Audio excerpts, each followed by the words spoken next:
start. Yeah. Well, just Yeah. so you were just talking about that one shot. Mhm. So it was funny because 2 weeks ago I've started with my junior guys, like OHL Oh guys yeah, and yeah. college guys on the ice, and I think the first day we had 8 or 9 guys, and like I like to keep it small, so that's what we're doing. I was very very clear on what we were doing, and it's funny. It's funny. Maybe parents can unpack this a little bit too. It's funny to see the mindset of a player. So I unpacked it, or we went on the ice. I said, okay, here's this. Here's what we're doing today. You guys are just basically 3 weeks, 2 to 4 weeks out of playing, and you've had a long, hard year. Your bodies are beat up. When I know we want to get back on the ice, so it's not a good time to be going hard. So, but we're going to do productive stuff. So, of course, some skating that was more mechanical, uh, a couple quick bursts of speed just to keep that going. And then the next thing was like really, really like taking really, really, really hard passes, like extraordinarily hard, and taking those passes and putting them into a shot. But the shot had to be one that I chose, and I chose one that I know for a fact. Well, I just know that if they were going to shoot a puck, they wouldn't shoot it this way because it would be their if they're in a jam shot. Like, okay, this is how I have to do it.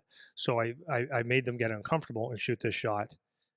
Um, probably probably did about 300 to 400 shots each with hard passes. So there's a lot of skills there. So a couple of them were like, hey, coach, can I just shoot off this foot because this? And I said, you didn't hear, man. You're doing this because I know that you're going to do the other shot that you do every single time. We'll get to that. I want you to get uncomfortable and start a pattern for this one. And I gave a reason because if you cut to the middle, this is a shot you're going to be using. If you get a pass from the outside, this is the shot that you need to be using. Couple examples, and so my point to that is there was a couple that really resisted any type of change. So like from a parent's point of view, it's like it's okay to challenge a coach and ask why, but a few of them just didn't want to have anything other than what was in their skill set because they're already good at it. Do you know what I mean? So that's just it's an interesting thing, but that's what we're working on, something that's different at Yeah. that level. Because if you only have one shot, it's like having one bullet in your gun. Yes. Right. And so that's a great example. As I was saying before, as they're getting older, it's that situational awareness now. It's the situational skill that those players don't have yet, right? Which it's like, okay, not only do you not have it, but now you don't have the mindset to understand that you need to have it. Because if you have a good shot, that's fine. But in a game, when you need to take this shot and you try to take this other shot, you're going to default to that other shot, and now you're not getting the shot. Yeah, train your body to be there before, right? Right. So that's a good example of that. So I want to talk about it's going to be a little more of like a nuanced talk about the quality versus quantity thing, because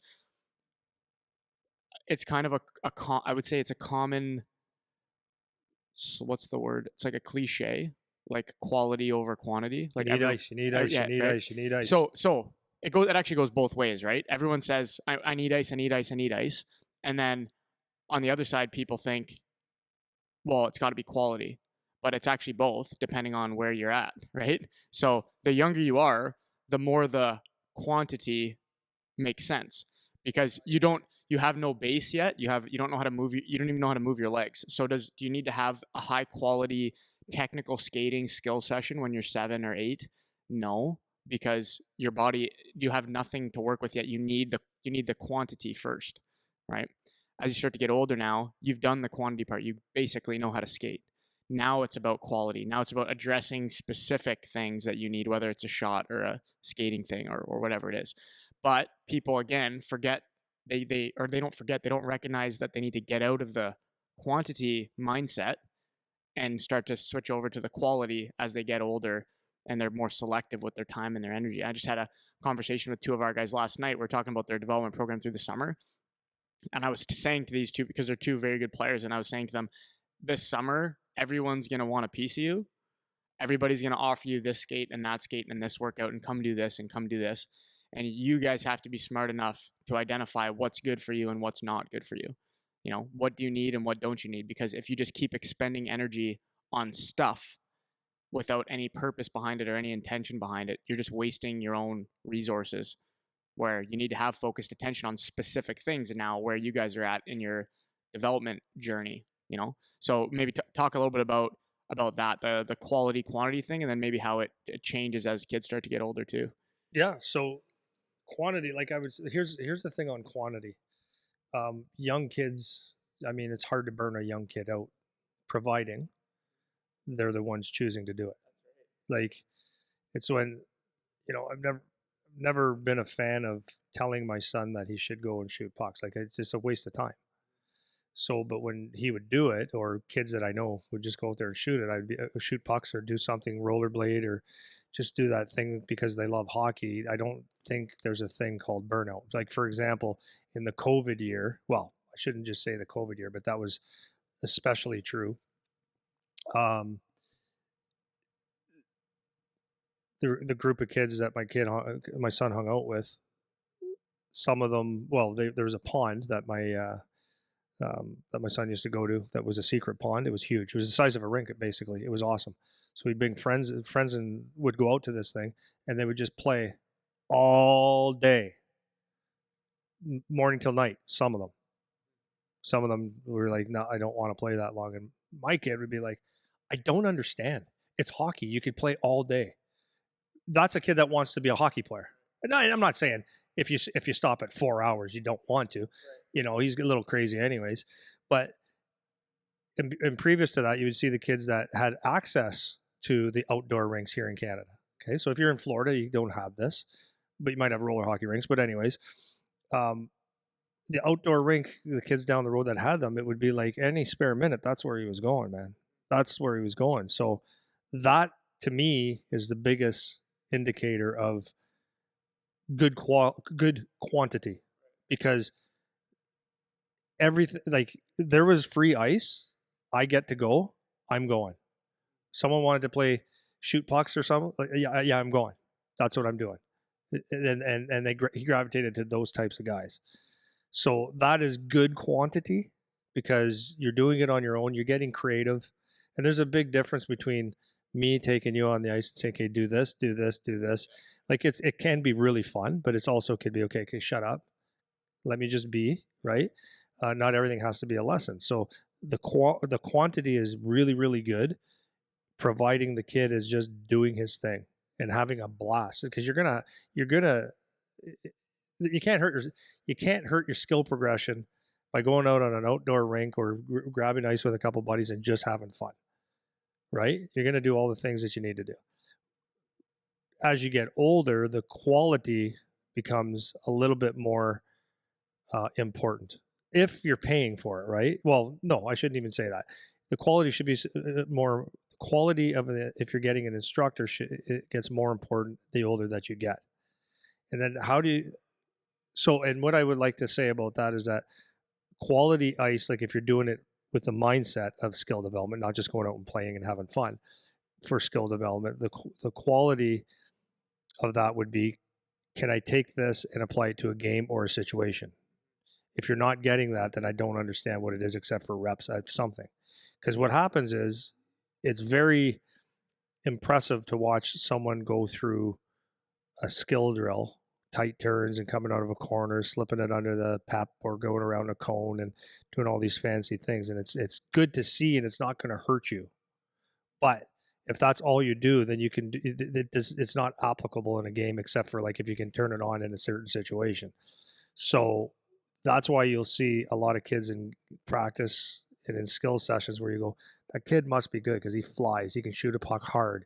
But yet that kid, many, many times, can't process how do I apply that into a game? How do I get to open ice? How do I get the puck? How do I get the shot off to show my skills off? Right. So that's where it becomes very important. So I got two things on that. So on the quantity part of it, well, I mean, I'll start with the quality thing because I have a question about the quantity one for you. But the quality thing, an example for that is, that came to mind while you were talking, was when I have guys in the gym and I teach them a certain movement pattern, and they can do it with a weight, or they can do it with a barbell, or they can do it with whatever. But then I put them in an athletic situation and they don't apply the squat or the deadlift or the hinge or whatever the movement is. So as an example, yesterday we were doing, or 2 days ago, we were doing a squat, and then we're going from a squat to a vertical jump. So they do their squat, and all of them know how to the correct form to do a back squat. But then they go to do their vertical jump, and it's like their low back is, yeah, they're collapsing, they're not staying upright, their chest is low, their head's all over the place, their arms aren't working. So I stopped the workout and I say, guys, like, don't forget the reason we learned this. Yeah, we're doing this to get bigger and stronger and whatever. But if you don't recreate that movement pattern, then the strength you're gaining will not apply in this situation, you know? So I always remind guys in the off ice setting, and it's the same as on the ice or in anything really. If the thing you're practicing you cannot bring to the situation you need it in, then it's not a useful thing to have. So, you know, you're really good at stick handling, and it's like, okay, if you're in open ice and you slow down to your heels and start chicky through the neutral zone, it's like, that's not where you use that. So now it's fine that you have that skill, but it's not useful for you, right? Or you're in the corners when you're in really tight area in traffic and you don't know how to get that chicky going to get through those small areas, then it's like you're not applying the skill that you have, you know? So it's important that you identify that. In the off ice, it's a lot easier to see in the off ice situation because it's not as complex of a situation. So it's like squat jump or squat to a squat jump. That should be very simple to understand. It's like you do your squat here and then you're doing a squat with a jump, but it Well, breaks down. especially, you know, like, especially when you think about the situation that the kids are in at that point. They're not in an environment where, oh, I just got to jump. They're in an environment where it's like, I've done a squat with form. I'm thinking about my form, or somewhat should be going to a jump, which is an identical movement. To not apply what you just learned to your next movement doesn't even make sense. It means kind of checked out a little bit. So not saying it's an irrelevant rep, but it's kind of. Well, yeah, and that's where the other Yeah. element of quality comes in. Yeah. It's like it's your, yeah, you want your session to be quality, but like for example, the workout that I run, it's a good workout. I know that it's appropriate for hockey players. That is what it's made for. But if they don't execute the workout correctly, then the quality of that workout is now poor. It's not good, even though on paper it looks good. You know, and that's where it's good to have a good trainer. You want to make sure someone's actually correcting you, because you could have the Einstein of workouts, but if they don't tell you what you're supposed to be doing and how you're supposed to apply it to a situation that will be useful to you in your sport or in your performance, then now it's not useful anymore.